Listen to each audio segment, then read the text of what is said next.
Bueno, pues buenas tardes, buenos días, bienvenidos a todos a este primer webinar que hacemos en colaboración it-latino.net y Evaluando Software. ¿eh?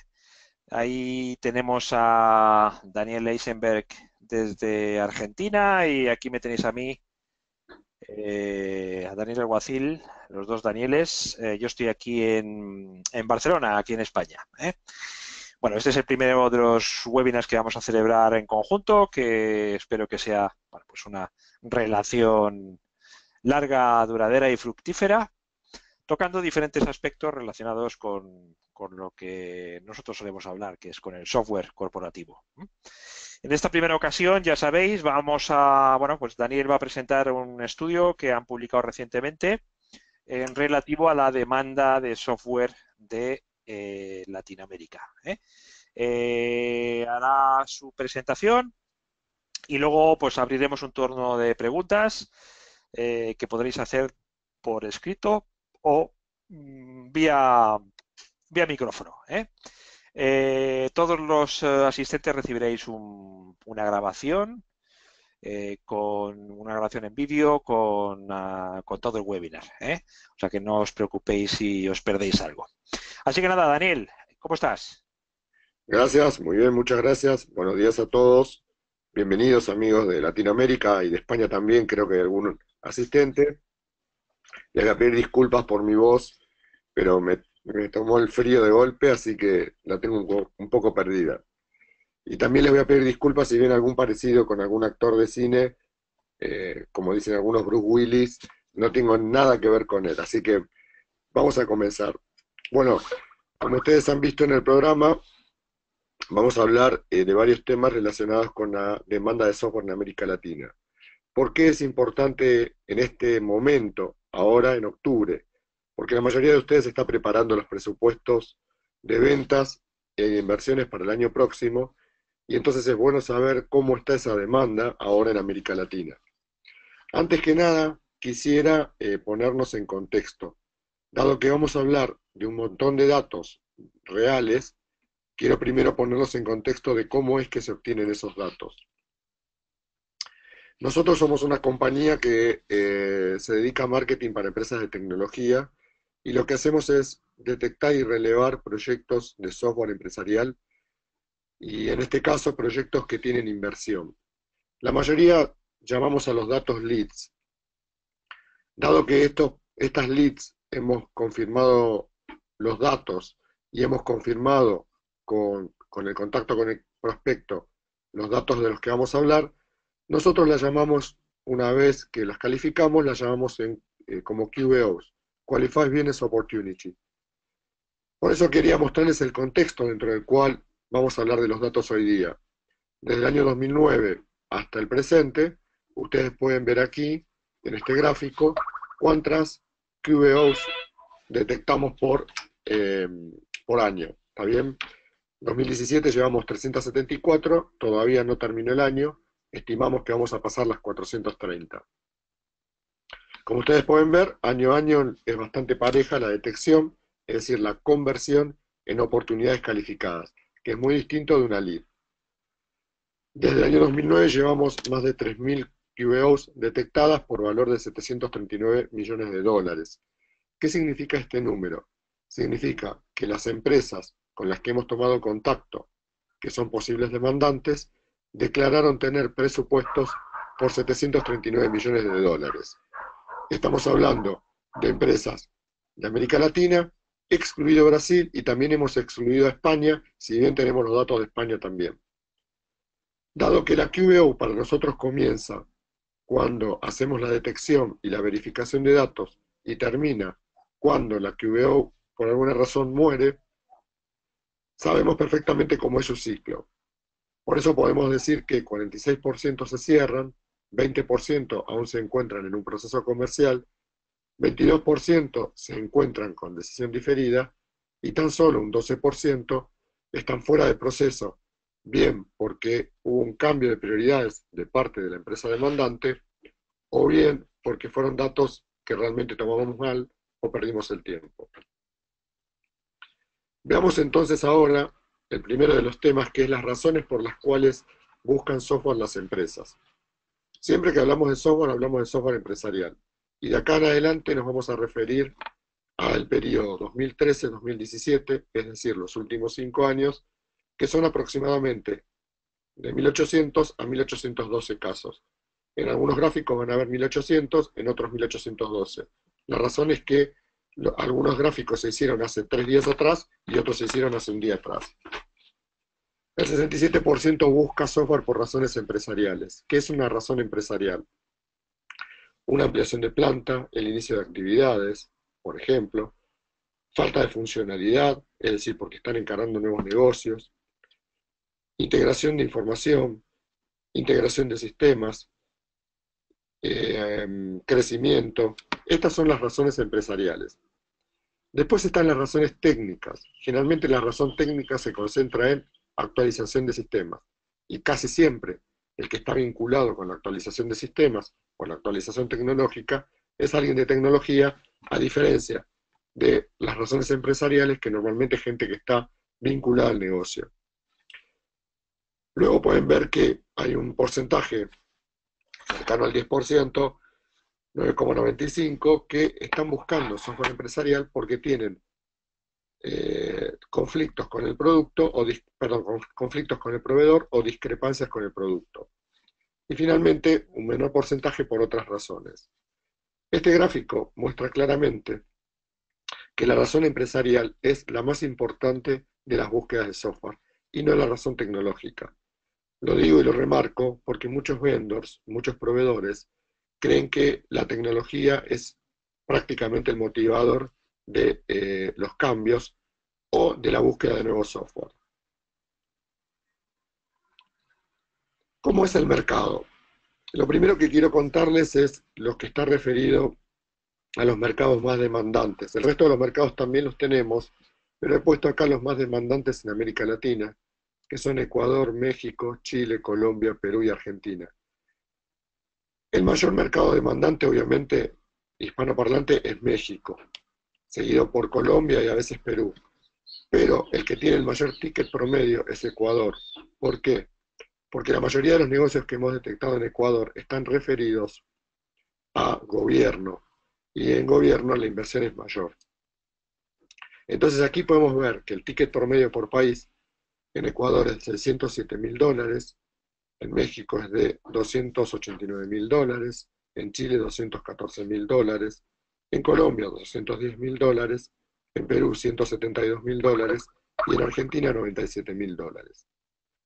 Hay un cambio que se produjo en los últimos 3 años, sobre todo, que está vinculado a las diferencias cambiarias. Nosotros medimos en dólares para universalizar las mediciones, pero en los últimos años hubo países que produjeron devaluaciones, como el caso de México, Colombia, Argentina, y eso puede influir bastante en el ticket promedio. Bien, como podemos ver, sacando Ecuador, el mayor ticket promedio coincide con el país más demandante hispanoparlante, que es México. Hay otra medida que nosotros siempre consideramos, que es el Average Budget per User, es decir, el promedio de inversión por usuario, que surge de dividir la suma de presupuestos por la cantidad de usuarios que declara tener cada proyecto. El menor ARPU, el menor Average Budget per User, se da en Argentina, con poco menos de $3.000, sacando Ecuador. El mayor se da en Perú. Perú es uno de los mercados más crecientes, de más crecimiento en los últimos años.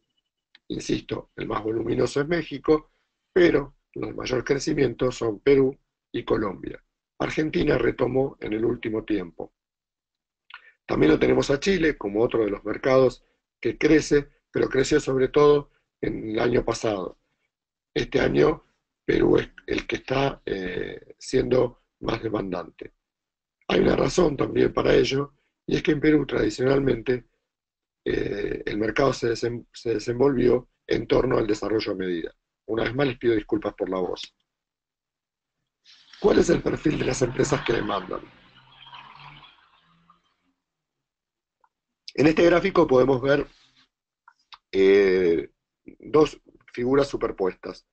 Por un lado tenemos las barras rojas que indican la suma de presupuestos para distintos tipos de empresas. Las empresas están segmentadas acá por cantidad de empleados. Nosotros preguntamos siempre la cantidad de empleados, la inversión que van a realizar, la cantidad de usuarios y la facturación.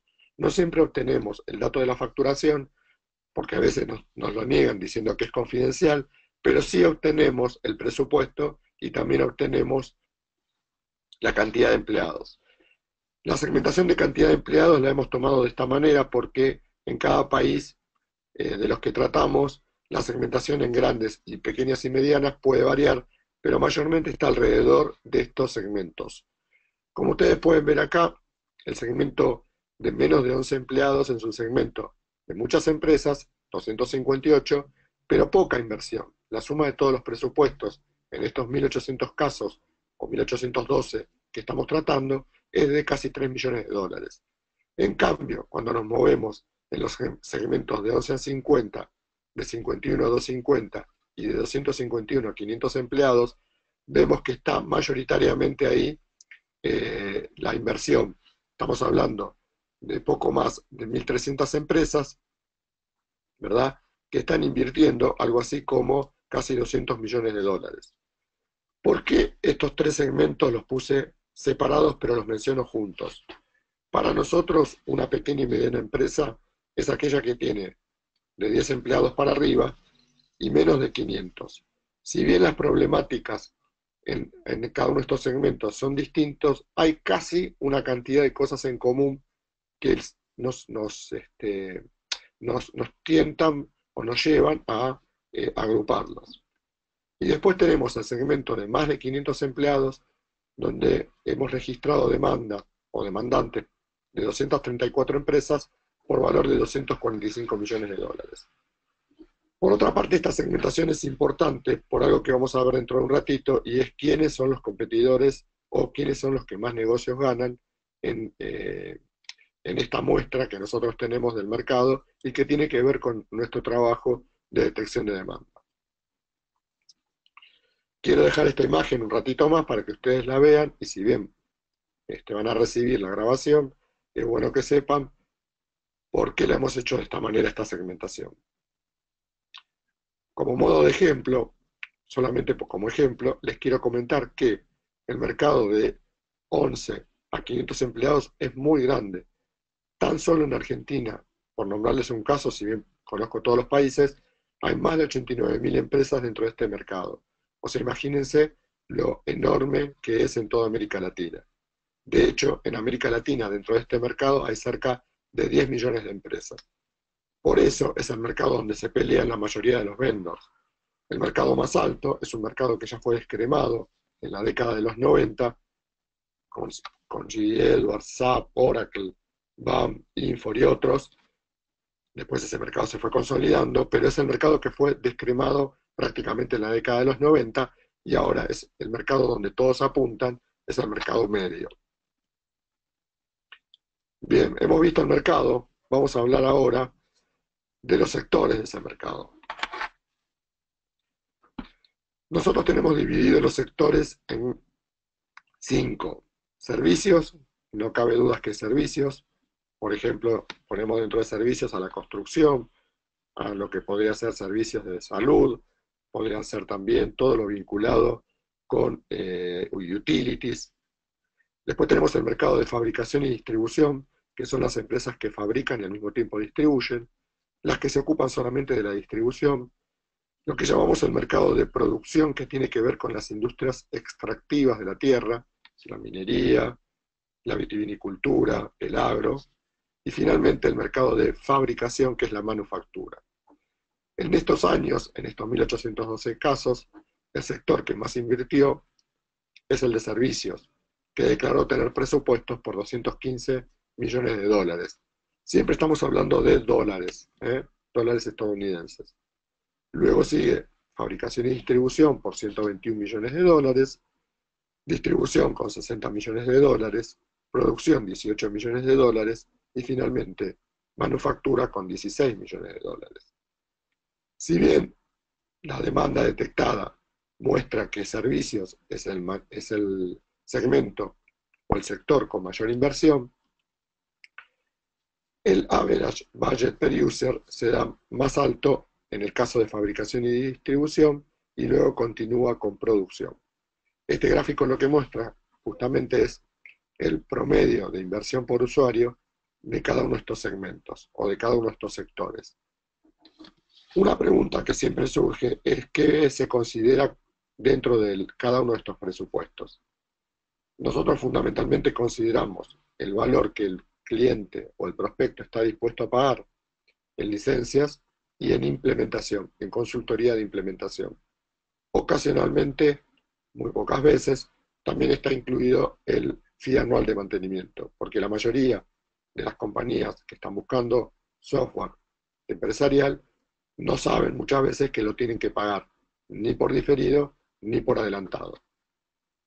Pero digamos que el grueso de todos estos datos se concentra en licencias y también en implementación. Dado que en los últimos años aumentó mucho la tendencia a pedir software como servicio, consideramos dentro del presupuesto o dentro de los presupuestos, cuando una empresa dice que está dispuesta a un proyecto en la nube o un proyecto de software como servicios, consideramos el valor por 3 años, ¿está bien? Porque si bien cada uno puede irse del contrato cuando desea, las barreras de salida son muy altas y generalmente los contratos continúan por espacio de 3 a 5 años, ¿está bien? Bien, vamos a ver ahora quiénes son los que más venden. Primero quiero ubicarlos en qué usan los que están buscando software. El 41%, o sea, 4 de cada 10, ya tiene un paquete provisto por un vendor. Es decir, que 4 de cada 10 ya pasó por la experiencia de implementar y está buscando reemplazar a su software actual. Es un número muy alto si consideramos que la vida útil de un ERP o de un CRM o del software empresarial en general está entre 7 y 10 años. Es decir, la fidelidad del cliente está en ese periodo de tiempo. Por lo tanto, 4 de cada 10 es un número interesante. Fíjense ustedes también que el desarrollo a medida más el desarrollo interno ocupan un 20% del total de los que están buscando software empresarial. Es un dato bueno eso. Si bien lo vamos a contrastar con otro que veremos posteriormente, es un dato bueno porque indica que hay muchas empresas que se dieron cuenta que no tiene sentido seguir manteniendo un desarrollo exclusivo cuando hay tanta oferta disponible de soluciones. Un número alto al mismo tiempo hoy tiene herramientas de oficina, un 20,30%.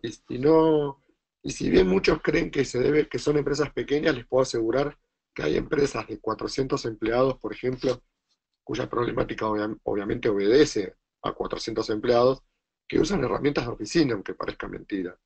Usan planillas, usan bases de datos del tipo Access y otras herramientas más, pero todas de oficina y no tienen software consistente o unificado. Después hay un porcentaje del 8% que utiliza múltiples sistemas y sus mayores problemas obviamente son la integración, sobre todo hoy día cuando estamos buscando ser mucho más efectivos, trabajar con más efectividad y eficacia. Estas empresas encuentran que no tienen una integración y salen a buscar un producto unificado. Y después hay un 8% que no tiene software. Es un mercado, como ustedes pueden ver a partir de estos datos, sacando ese 41% que tienen software paquete, el resto es un mercado bastante virgen, debería ser bastante sencillo de abordar por el hecho de que hay muchos argumentos a favor del paquete integrado, del software industrializado, más que del paquete integrado. Nosotros no lo llamamos software enlatado porque pensamos que es una descalificación de alguna forma. Nosotros lo llamamos software industrializado. Entonces el software industrializado tiene muchos argumentos, el productor de software industrializado muchos argumentos para competir y para poder ganar cuentas dentro de este universo donde tenemos desarrollo a medida, desarrollo interno, no tienen software, herramientas de oficina y múltiples sistemas. Permítanme mostrarles ahora entonces quiénes son los que ganan negocios. Primero, lo que quiero decirles es que es un mercado sumamente atomizado. Acá lo que podemos ver es que de nuestro relevamiento, o sea, una vez que la QBO, la Qualified Business Opportunities, cumple su ciclo, el 8% de los que decidieron decidió por un desarrollo a medida o interno. Para nosotros es un número muy alto. Si bien es el más bajo, es un número alto porque realmente son muy pocas las veces que se justifica el desarrollo a medida o el desarrollo interno. Para nosotros, a nuestro modo de ver, hay una falta de información o una falta de educación al usuario final.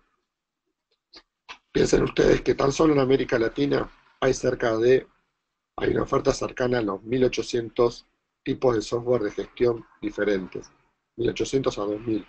Entonces, debería haber una solución para cada problema.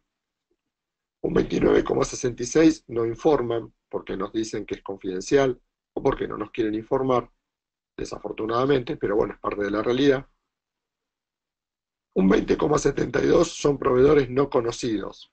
¿Qué es un proveedor no conocido? Es un proveedor realmente que no es conocido, o sea, no tiene la mínima actividad, aparecen muy pocas veces en las búsquedas de Google, o su nombre realmente nos fue totalmente desconocido a nosotros. También es un porcentaje alto. Si estamos hablando de 1800 casos, perdón, en este caso estamos hablando de la mitad que cerraron. Estamos hablando de cerca de 600 casos, un 20% de desconocidos, son 120 empresas que vendieron por única vez en este conjunto. Es mucho. Y después tenemos un 41% que optó o se decidió por un paquete conocido o un software conocido. Pero también acá algo la salvedad, son conocidos, pero realmente acá hay cerca de, déjenme recordarme, 40 proveedores que vendieron en este mercado de conocidos.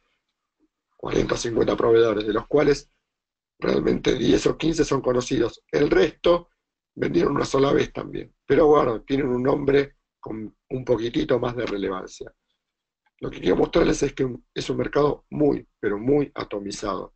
Hay un líder, por supuesto, en este mercado, hay varios líderes, pero realmente lo que sigue a continuación es mucha atomización.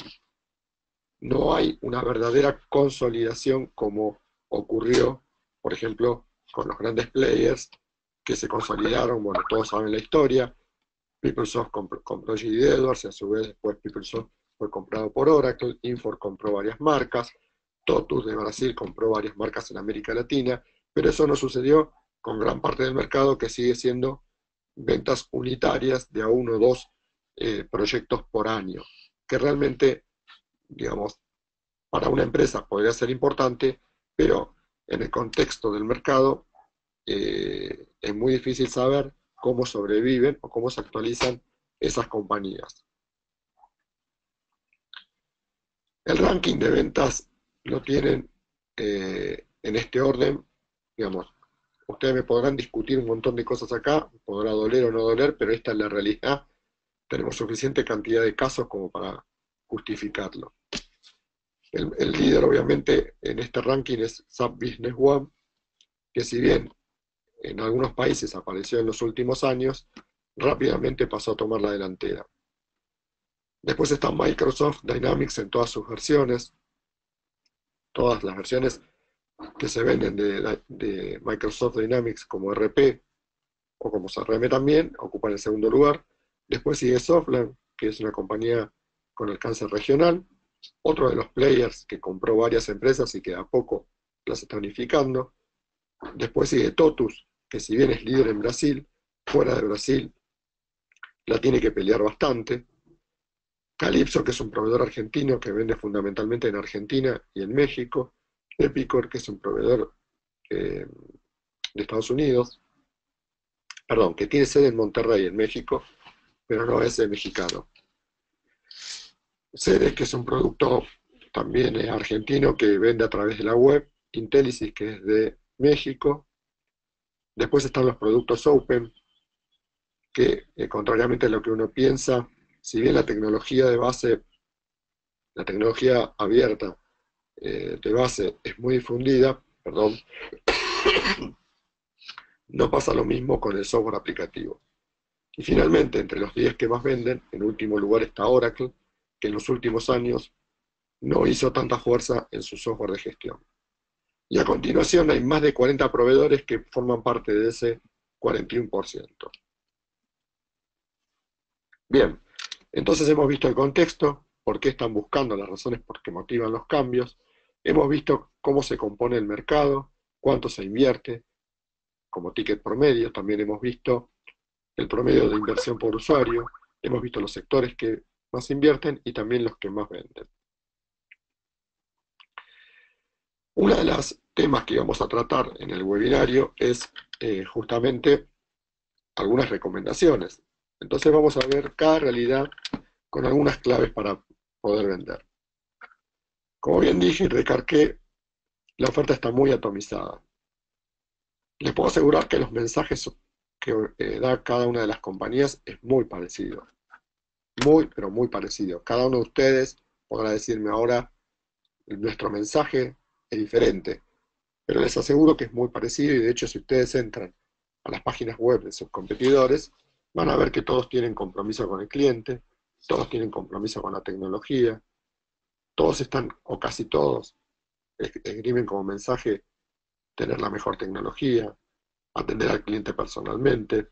Entonces, si yo tuviera que dar una clave para vender distinto en un mercado tan atomizado, con tantos mensajes, es ser innovador en marketing y tener un mensaje diferenciador. Ser innovador en marketing implica muchas cosas, que no todos están dispuestos a hacerla. Por ejemplo, ofrecer una versión gratuita para prueba. Claro, me van a decir que en un RP o en un CRM es muy difícil. No es imposible. ¿Es difícil? Sí, pero no es imposible. Solo menciono un caso de marketing innovador, pero puede haber otras cosas más. También solo como ejemplo, o mejor dicho, como premisa, nosotros siempre decimos que a todos nos va a llegar nuestro Uber. De manera que, si no somos capaces de tener un mensaje innovador, es muy difícil distinguirse de toda esa oferta atomizada.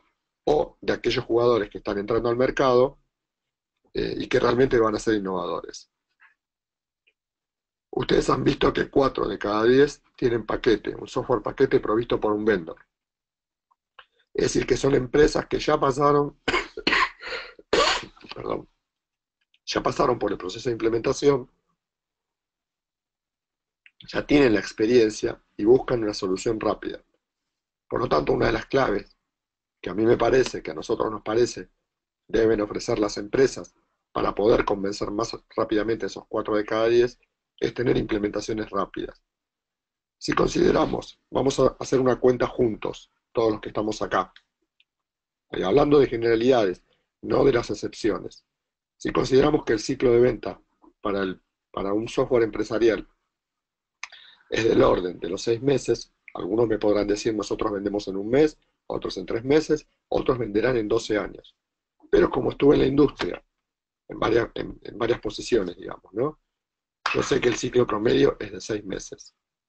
Si consideramos que el ciclo promedio es de 6 meses, ¿verdad? Si consideramos después que una implementación es de 6 a 10 meses, podemos estar hablando acá de cerca de 12 meses a 15 meses desde el momento en que la empresa decide salir a buscar un software. Y es mucho tiempo eso. ¿Por qué?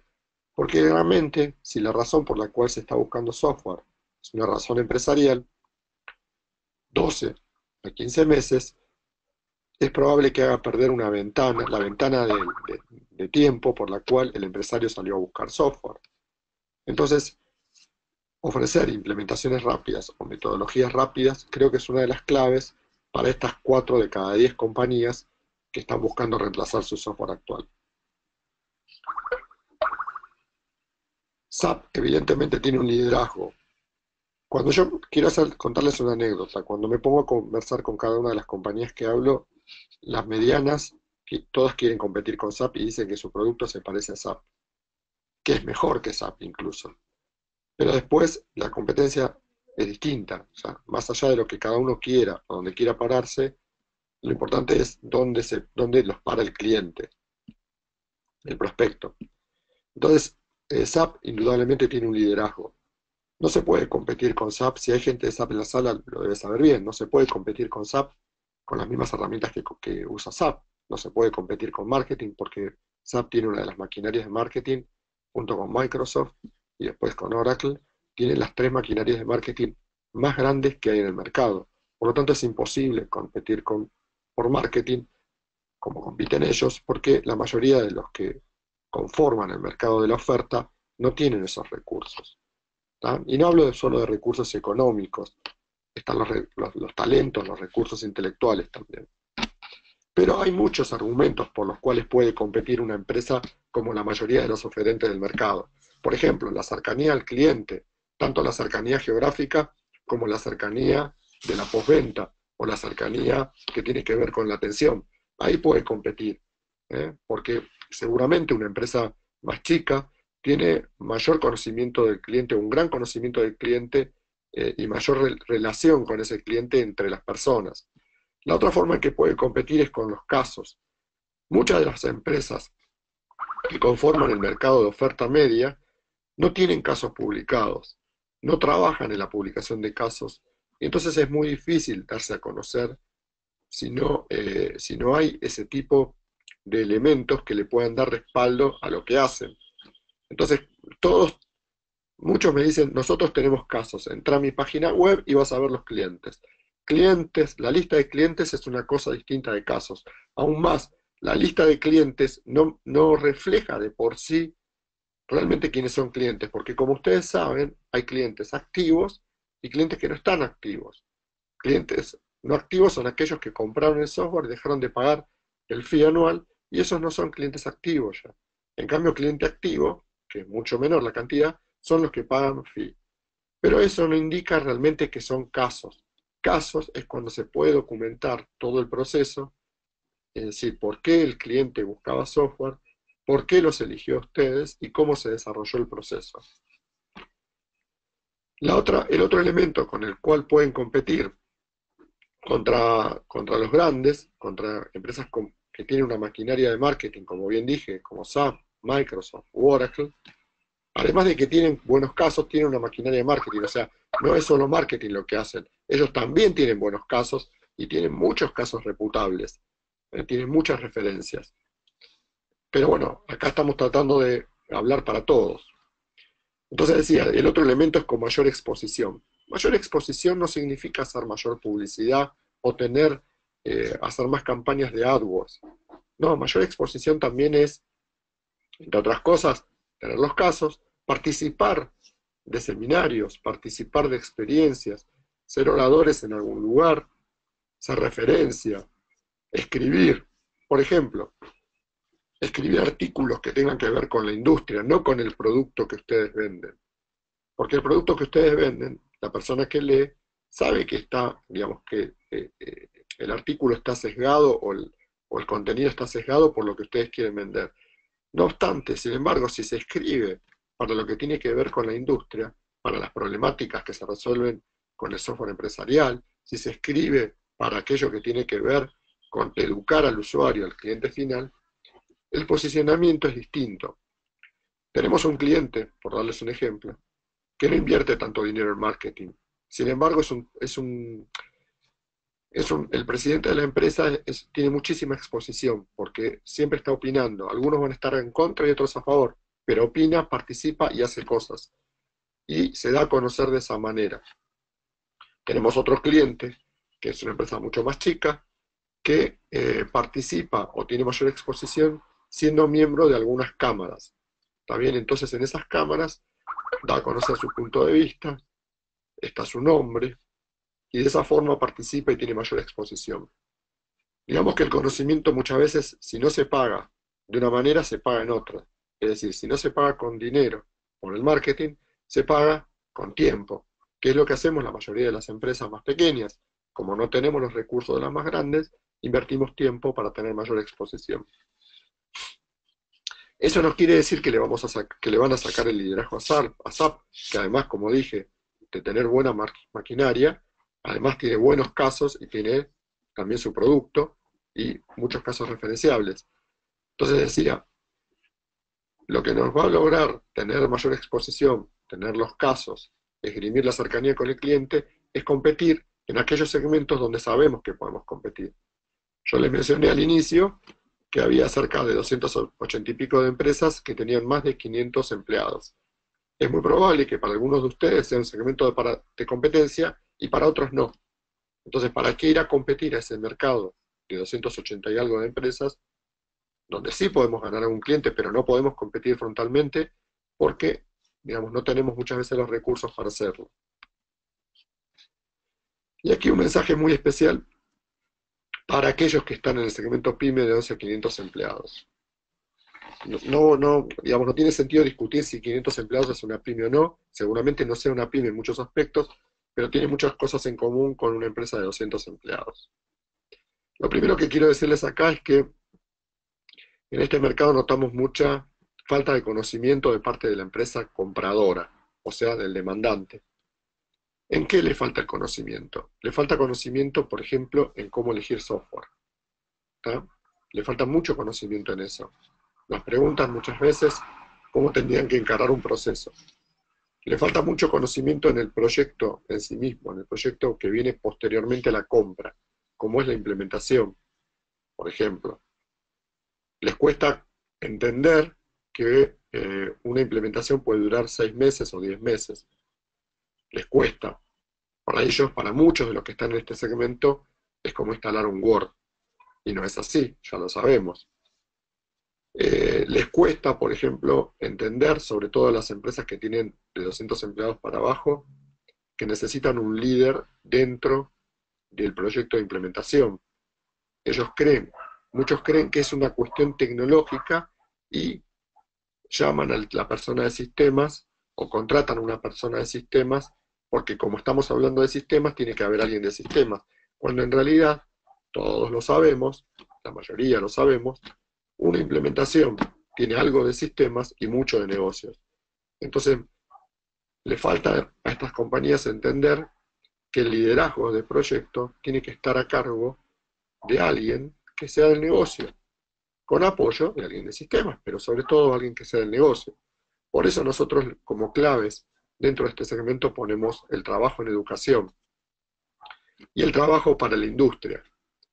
No sé si es el caso de ustedes, pero hemos visto que gran parte de los proveedores se preocupa por, por sí mismo, digamos así, por resaltar sus cualidades como producto, cuando en realidad lo que está faltando es resaltar el beneficio que produce el software empresarial en general para una empresa.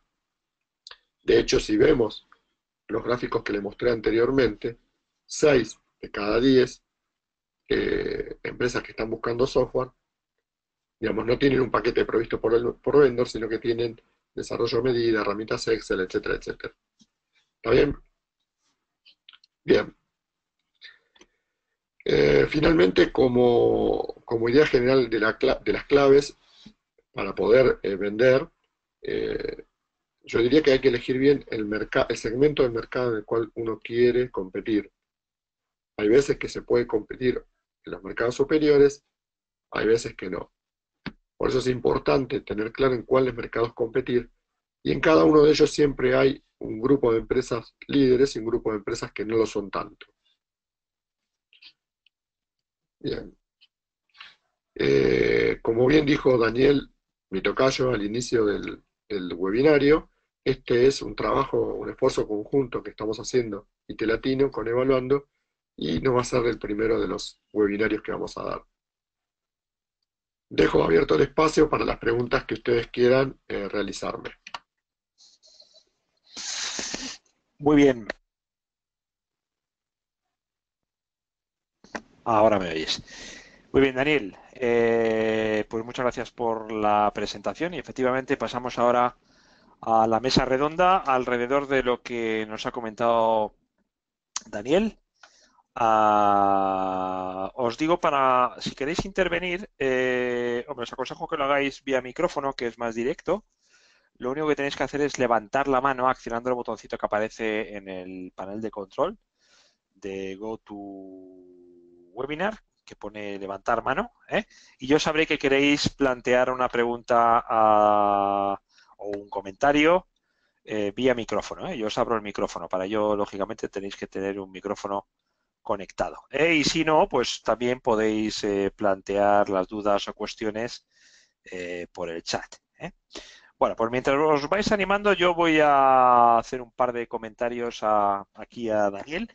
A ver, Daniel, no has mencionado en la presentación, por así decirlo, el impacto en un momento dado que yo creo está teniendo o ha tenido, porque ya es una realidad, lo que es el cloud, es decir, el RP en cloud o el RP, tú has hablado de licencias, ¿vale? Sí, Pero lo cierto es que entiendo que cada vez más el término licencia precisamente es un término que tiende un poco a desaparecer, ¿no? En cierta forma. ¿De qué forma está impactando el modelo de comercialización de software? Vamos a hablar de RP, ¿no? Que es el que más conoces, cloud. ¿Cómo está impactando esto en el mercado, en Latinoamérica? bien. Eh, Primero vamos a empezar que no hay una claridad respecto, o sea, para el usuario final no hay una claridad, eh, o no tiene claridad en la diferencia que hay entre cloud y que hay entre software as a service. Está bien, es una primera distinción. A veces se los confunde los términos. Nosotros siempre, desde el 2010 que venimos preguntando a los prospectos, o sea, al demandante, si aceptaría un proyecto en cloud. En los últimos 2 años, vamos a decir así, 2010, 2011, 2012, nadie lo aceptaba, ¿está bien? 2013, 2014 empezaron a aparecer algunos que los aceptaron. 2015, 2016 y ahora 2017, yo te diría que 3 o 4 de cada 10 ya aceptan un proyecto en cloud, ¿está bien? O sea que la presencia, o de software as a service, como quieras llamarle, que son cosas distintas, pero vamos a dejarlos así ahora. O sea que cada vez tiene mayor aceptación, pero también quería decirte que la mayoría de los vendors comercializa el software as a service digamos, con dos modalidades o con dos ítems. Un ítem es el que está referido al canon mensual o al canon anual o al canon semestral, que no incluye la consultoría de implementación. Siempre la consultoría de implementación, en la mayoría de los que hemos hablado, está aparte. Por eso, si bien no tiene sentido hablar de licencia, sí tiene sentido hablar de inversión como si fuera un equivalente a licencia. Por eso en un momento de la conversación yo dije que cuando alguien está dispuesto a aceptar un proyecto como software as a service, nosotros la inversión que está dispuesto a hacer por mes o por el periodo que sea, la multiplicamos por 3 años, ¿está bien? Y separamos la consultoría de implementación porque la mayoría de los proveedores la vende aparte.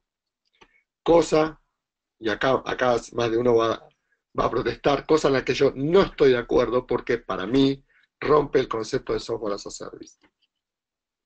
Ujú, ujú. ¿Ya? Ok, aquí tenemos una pregunta de Fabián que nos dice si todos los números que presentó se circunscriben exclusivamente al universo de casos en los que participó evaluando software. Por supuesto, Ah, por supuesto. Sí, todos son casos donde el demandante, o sea, el prospecto, tuvo interacción con evaluando software. Eh, el resto del mercado, digamos, no hicimos un estudio de mercado especialmente para alguien o por algo.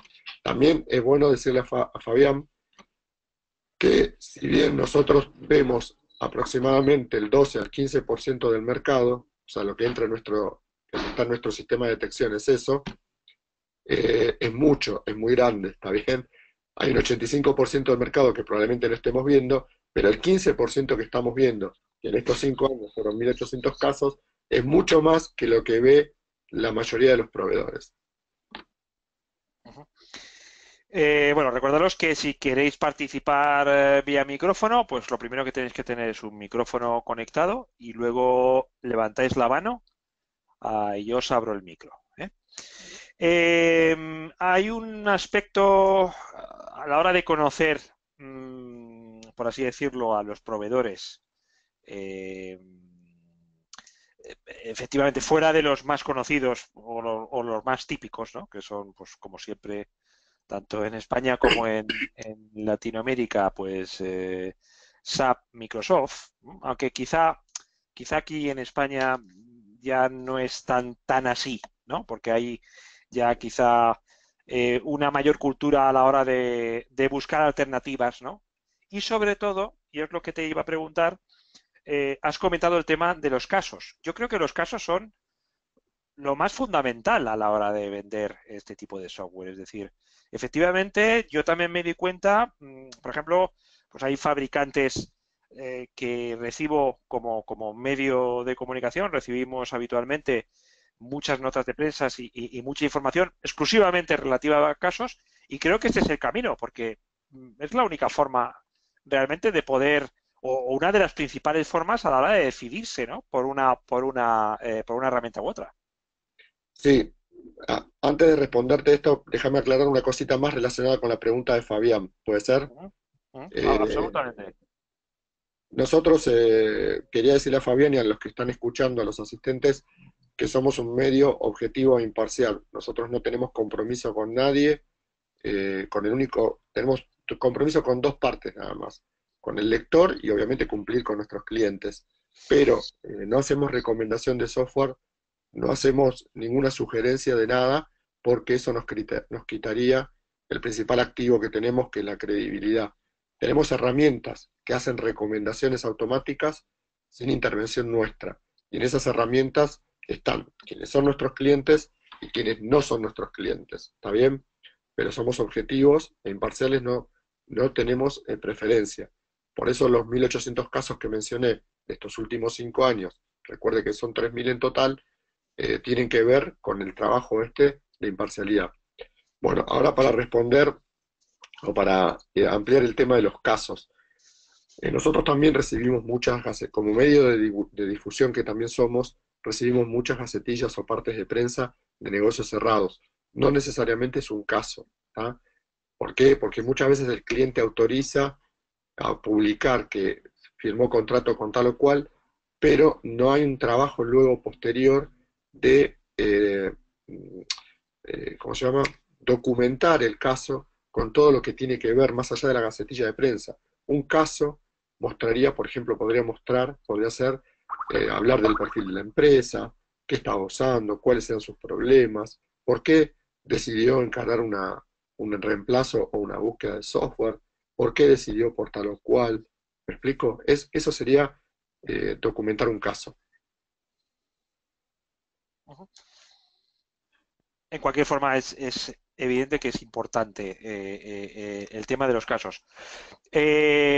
¿Cómo suele ser desde tu punto de vista que entiendo que es difícil saberlo, ¿no? Pero aparte de los principales fabricantes, esos otros fabricantes que también son buenos, pero a lo mejor no son tan conocidos, ¿cómo crees tú que es la forma en el que el cliente puede conocerlos? No sé, eventos físicos todavía, eh, la búsqueda en Internet. ¿Cuál crees tú que suele ser la forma en la que un fabricante no tan conocido puede llegar a un cliente?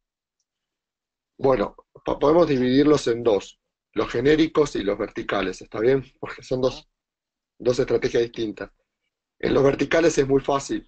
O sea, si yo me dedico a hacer software para transporte, al menos tengo que conocer el 80% de las empresas de transporte, porque seguramente de ahí va a estar mi target de mercado. Entonces, ahí creo que la comunicación es casi, casi directa. Pero también, perdón, ahora vamos a hablar qué más puede hacer el vertical. Ahora voy a ir un minuto al genérico. En el genérico la competencia es más difícil, porque está compitiendo con una gran cantidad de actores de mercado, o sea, una gran cantidad de oferta. Entonces, ahí lo que tienen en común, tanto el vertical como el genérico, es que una de las formas de darse a conocer gratis, económicamente, pero con trabajo, es escribiendo artículos o haciendo webinarios como el que estamos haciendo nosotros ahora, pero no para hablar del producto, lo bueno, bonito y barato que es el producto, sino para hablar de cómo resolver problemas para una empresa, ¿está bien? Porque si no, está muy sesgado el webinario y digamos el discurso de venta, nadie emplea media hora o 40 minutos para escuchar un discurso de ventas, que además no pidió, ¿está bien? Entonces, creo que, como yo dije antes, el trabajo, la educación y el trabajo para la industria es muy importante. ¿Tá? Trabajar más que para uno mismo, trabajar para la industria. A la larga todos se benefician. Si todos podemos explicarle a un cliente por qué es necesario pagar el fee anual o por qué es preferible el software industrializado versus el desarrollo a medida, pero todos tenemos que trabajar en eso, entonces es más fácil que el prospecto lo entienda. ¿Está bien? Entonces la forma de diferenciarse es trabajando para la industria, escribiendo, haciendo webinarios, etc. Y aquí te aclaro algo que tú dijiste frente a las búsquedas en Internet. Hay mucho pago de AdWords, pero prácticamente es un commodity, que me disculpe Google, pero prácticamente es un commodity porque que lo único que hace es sacarnos plata del bolsillo a los que pagamos AdWords, porque cuando la oferta por una palabra es alta, tenemos que ofertar más alto para poder figurar antes que nuestro competidor. Y digamos, nos saca plata de bolsillo y competimos con un commodity, cuando en realidad, si escribiéramos artículos y los diseminamos por distintos sitios, por ejemplo, solo doy un ejemplo, nuestro posicionamiento sería natural en la zona no paga. ¿No? Suponte que una empresa de las que está aquí presente se decide escribir un artículo por mes y lo disemina, y que no sea de producto, sino de la industria, y lo disemina en 20 sitios diferentes, en 20 medios diferentes. Los medios siempre estamos ávidos de contenido. Entonces, tendría 20 links relacionados a su sitio, con lo cual aparecería mucho más fácil en la zona de SEO que en la zona de pago. No sé si respondí tu pregunta. Sí, sí, sí, perfectamente, perfectamente. La importancia del contenido, eso es otra de las, La importancia del contenido. Exacto. otra de las claves, ¿no? Bueno, y por último me gustaría saber también, Daniel, si dentro de América Latina, por ejemplo, el caso de México, que es un país muy cercano a Estados Unidos, ¿es muy diferente a la hora, la madurez del mercado, a la hora de tomar decisiones? ¿Hay más presencia de empresas, por ejemplo, directamente americanas? ¿Notas alguna diferencia o diferencias fundamentales entre no solo con México, sino a nivel de regiones en Latinoamérica? Bueno, como yo bien dije, México es el país más demandante, ¿verdad? El mayor volumen de demanda, aparte de Brasil. Brasil lo voy a sacar por ahora, ¿tá? Porque voy a hablar todo hispanoparlante. Eh, no, lo que nos encontramos muchas veces con sorpresa en México es que empresas muy grandes en términos de cantidad de empleados, 400, 500, 300, hasta creo que llegamos a ver unas 700, no tienen un software integrado. O sea, es un mercado eh, que- muy potable para vender, muy potable, porque el asunto es convencer al empresario de que tiene que invertir, ¿está bien? O sea, el empresario lo convences muy rápido, al de producción o al de servicios, al de producción lo convences muy rápido de invertir en una máquina que produzca más, pero no lo convences tan rápido en administrar mejor, ¿está bien? Lo que tiene por ahí en el mercado mexicano lo que detectamos más es la más fuerte competencia con los productos estadounidenses. Claro.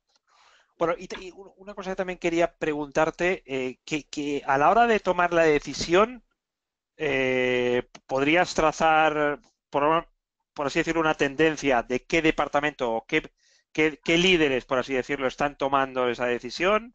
IT, negocio, ¿cuál es un poco la tendencia ahí y cuál es un poco lo que tú ves ahora mismo? Bien. Nosotros cuando preguntamos, yo no dije todo lo que preguntamos porque si no sería muy larga la presentación. A nosotros nos dedican aproximadamente 15 o 20 minutos para cada vez que llamamos a un prospecto que tuvo interacción con nosotros. Si no tuvo interacción con nosotros, no hay llamado, es lo que en marketing se conoce como el inbound, ¿está bien? Nos dedica entonces cada vez que llamamos a alguien que tuvo interacción con nosotros, nos dedica entre 15 y 20 minutos para responder lo que le preguntamos, que es un montón de tiempo. Y entre las cosas que preguntamos hay dos que consideramos importantes para que después el vendor pueda actuar mejor. Primero que preguntamos es, ¿cuál es el sector que está demandando el cambio? Y la segunda cosa que preguntamos es, ¿de dónde sale el presupuesto? ¿De qué área sale el presupuesto? Porque un poco nos indica dónde está la decisión. Si bien la mayoría de las veces los presupuestos salen de de áreas funcionales, de áreas de negocio, las decisiones terminan siendo colegiadas, pero con una fuerte influencia del área de negocios, ¿tá? Del área de negocios que solicita. ¿Está bien? IT interviene. También acá habría que hacer una distinción entre los tamaños de empresas, pero bueno, IT interviene, pero en la mayoría de los casos interviene como un, llamale opinador, ¿sí? O sea, como un validador o invalidador de la tecnología, pero no es el elemento central o la clave de la decisión, como pasaba en la década del 90. Esto ya cambió, hace años que viene cambiando y cada vez es más rotundo el cambio. De las personas con las que nosotros tratamos, el 50% es área de negocio y otro 50% es área de IT. Está muy repartido. Pero IT, cuando interviene IT en la consulta, no es el que decide realmente son áreas, es una decisión colegiada, pero con fuerte influencia de, el área que está poniendo el presupuesto. Muy bien, Daniel. Oye, pues fantástico. Muchísimas gracias por habernos explicado un poquito más sobre cuál o cómo es la demanda en Latinoamérica. Y nada, creo que, bueno, tenemos otro webinar en un par de semanas más dirigido, por así decirlo, al usuario final, ¿no? ¿No es Sí, así? todos los datos que yo acabo de dar, o casi todos porque algunos son confidenciales o los tenemos reservados, los pueden encontrar en un sitio que se llama comunidadevaluando.com. Ahí todos los meses publicamos datos de la demanda y hay una sección donde publicamos día a día los negocios que se están generando. Obviamente sin los datos de contacto, ¿no? Está claro. Vale, y pues nada, a todos muchísimas gracias por asistir y os digo para próximos webinars tanto de Daniel como otros muchos que vamos organizando en tecnowebinars.com. Ahí tenéis una completa agenda, ¿eh? Así que nada, recibiréis todos un link al vídeo y estaremos encantados de veros por aquí en otra ocasión. Un saludo y adiós, hasta la próxima. Gracias a todos por haber participado, ¿eh?